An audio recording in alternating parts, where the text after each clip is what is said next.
Welcome to the Life, Love, and Money Show. Welcome, welcome.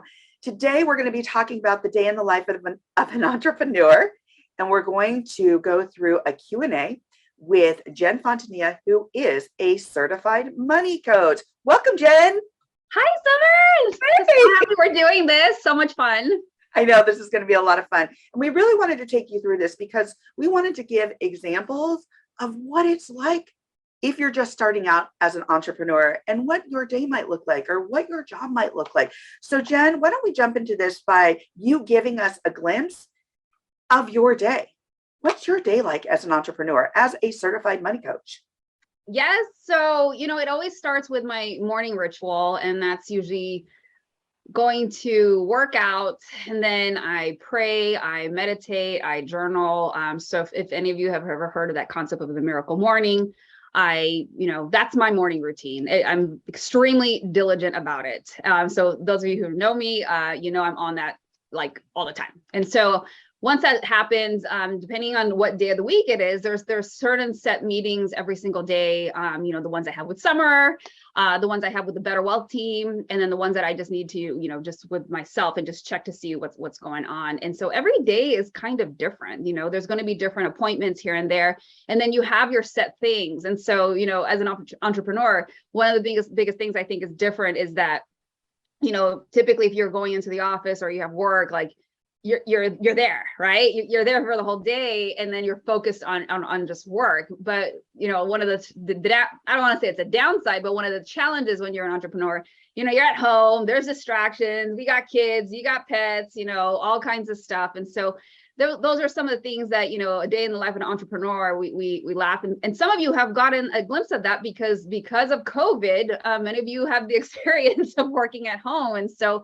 for me, I've been, working remotely for over a decade. So it wasn't a big transition for me. So, every day is different. And a lot of it is on Zoom. And now we're in the stage now where people are going back out into the world and having events, right? And having coffee and meeting up for lunch. And I think, just as human beings, we want that connection. So it's like that. And every day ends with me journaling and just kind of reviewing the day and then seeing what's happening. And one of the things that I also diligently do is review the top 3 wins of my day, and then ending it with what are the top 3 things I want to accomplish for the following day. I love that. What a great tip. So my next question is, what gets you excited about being an entrepreneur? For me, it's the fact that it's never the same. I never say I'm bored. There's always something different. There's always projects we're working on. There's always ideas that are flowing through your head. Then you have to come down to the point of like, okay, what do I need to focus on now? Because I can't say yes to everything. And if you've watched any of our other episodes, we've talked about anytime you say yes to something, are you potentially saying no to something to yourself? So for me, it's just that creativity that gets to flow every single day, as well as knowing that every day is different and exciting, and knowing that you get to, for work, you get to connect with amazing, brilliant minds and just get inspired by what they're doing and find out how you can connect, build relationships, and then help each other. I love that. Now, what is one of the biggest challenges you've confronted as an entrepreneur? Oh goodness, it's time management because it's so easy to have shiny object syndrome. It's very easy to be distracted. It's very easy to not do something that you're supposed to do, especially when you don't have a boss technically. So it really is this mindset of being diligent and responsible and accountable. And, those are the challenges. They're like very mental, right? And so I think that's one of the challenges. And also from the financial perspective, you're responsible for the finances, right? There's no taxes taken out. You're a contractor, you're 1099. It's not like I'm just going to collect my paycheck and then all these things are deducted from the paycheck. So there's all those other things that functioning in a 1099 world are very different. All the responsibilities on you to do that correctly and get those things set up. And, it's also that roller coaster of sometimes feast or famine. Sometimes there's good months. Sometimes there's oh, am I going to make it? Am I going to Yeah. have money coming in, or am I going to get to the end of the month and pay the bills? And so there's there's those challenges and those times where you might be riding that kind of roller coaster. And so of course the goal is to get to a point where that's stabilized, so you're not in that feast or famine mode.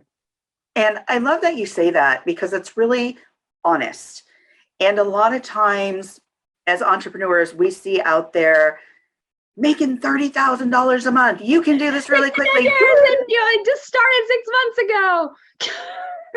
And I'm Right. not saying that doesn't happen, but it's like, that's not typical. And then of course we all get the, behind the scenes DMs like, hey, I make $10,000 a month. You can too. Then why are you contacting me through my DM right now? So, it's all these little things. And then we start that whole comparison thing, right? And like, do they really? And you begin to question. And here's the thing. This is why I love what you said about, that sometimes it's feast or famine, right? And it's like, there's ups, there's downs. So you plan for those things as an entrepreneur, right? So one of the things that I would ask you is, how do you plan for something like that as an entrepreneur, Jen? Yeah, for me, it's simply knowing my numbers, looking at the averages of what comes in, and then really being diligent about the spending and your expenses, and seeing like, okay, oh, we all want to join the new coaching program. It's like, I'm guilty of that. I love buying coaching programs and doing that stuff, and, signing up for another thing and then realizing, wait a minute, they're shiny object syndrome thing again. Yeah. Oh, I want to buy that new application. Ooh, I want to buy that new program. And so we have to stop and pause and go, wait a minute. Is this in the budget? I look at the numbers and be like, okay, I'm going to put myself in this position, and I'm going to have to start spending this, especially if it's a monthly payment plan. I'm constantly looking at that kind of thing. And so for me, if I know where I'm at, if I know where the numbers are, and I know the output, and I know what's coming in, I'm not in a place where I'm like, this doesn't feel good, because I'll plan for like, okay, if this is worst case scenario, if only this comes in, I need to bring this much in, I'm still going to be able to take care of all these other things.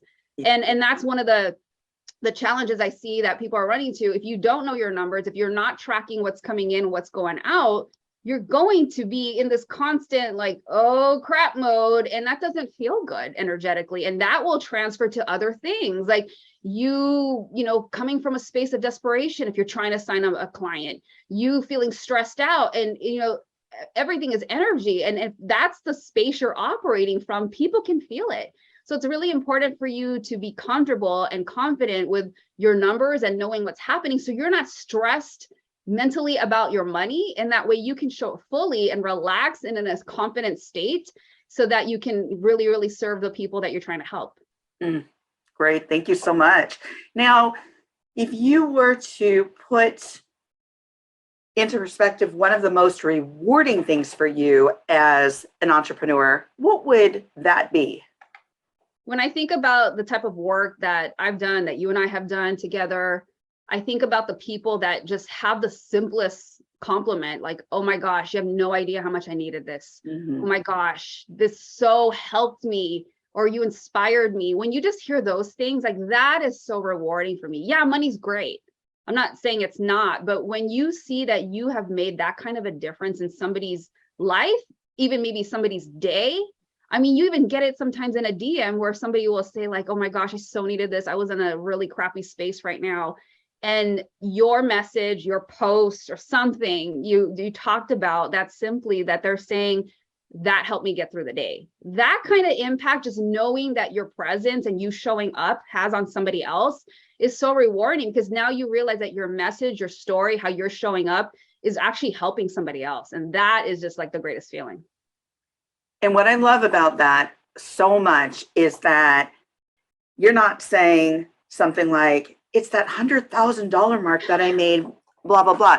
No, you're talking about your own values, your own purpose, and that aligning with your entrepreneurship, your business, which is so valuable, so important, because that's really what sustains that business, is your own personal joy, your own personal values, based on how that business is going to fall out, be supported. That's, it's going to continue on. So thank you for that. I really appreciate that.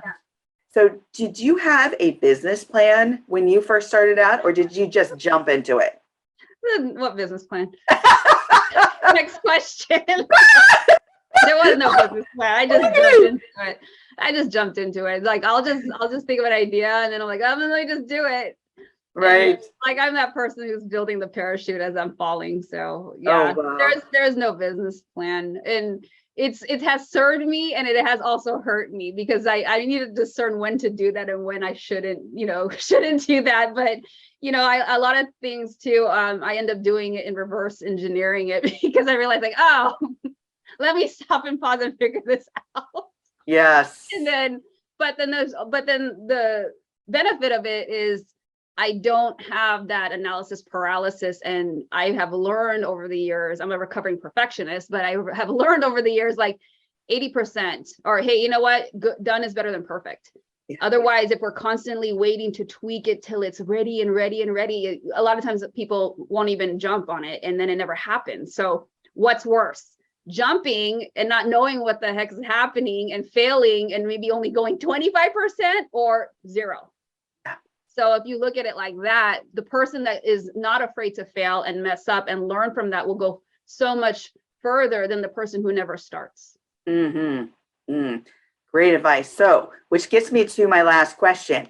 What are some tips you could give those either thinking about starting a business or the emerging entrepreneur? Yeah, 2 things. First one, really study and get your money mindset in the right headspace. Oftentimes we're trying to get another program, get another app, get another whatever it may be. And a lot of times when we're not stopping to think about where are my money blocks? Why am I not getting clients? Why am I hitting these challenges? How come? And you may not even be consciously saying these things, but what's happening is you're questioning your self-worth. And it doesn't matter how many things you sign up for. It doesn't matter how much you try to get into a new program. If you have these money blocks and these money stories that you haven't addressed, it's going to always constantly be in the way of you wondering, how come I'm not getting clients? How come? Because you don't even know that you think that you don't deserve it. So money mindset, I think, is super huge. And then the second one I would say is, in order for you to understand like what it is that you want to jump into, find other people that are in the space that what you want to do, and follow them and learn from them, get immersed in their groups, their community, and take all that you can. And you're just getting started. You may not have the money, but maybe you do. But if they have freebies, if they have YouTube videos, absorb as much as you can, and even build a relationship with them. And this is not me saying like, steal their stuff, but it's about you learning from them and seeing like, what do I like about what they do? What do I not like? And then it gives you an idea, like, do you want to pursue it? And so if you just kind of jump into it, but you don't even know if you really like it, I always, like, some people will ask me about like, I want to get into financial advising. I want to do, coaching. And I will send them to groups that I know, because that's not me. I'm not training on somebody how to become what I do, but it's just like, go here and I'll give you my story, but go here and just dive in, because those other people, they do what I can do, but it's like they have resources that will help you figure out if this is something you want to pursue. And so I think it's really important for you to maybe not necessarily find a mentor, but just to see what other people in that space are doing so that you get an idea if this is something you want to invest in. Oh, awesome. Thank you so much, Jen, for sharing your journey as an entrepreneur and a certified money coach. And I'm going to let you close it out. Yes. So thank you, Summer, for having me. Yes, if you guys have questions, Summer and I are here to, support that and, ask us, because we're very open with our journey and what challenges and successes that we've achieved. So with that said, if you have any comments on something that you've done yourself when it comes to your own entrepreneurial journey, please let us know in the comments below. We love to hear what you have to do or what you're planning to do. And other than that, make sure you hit the like button, make sure you subscribe. And until then, we'll catch you later. Thanks.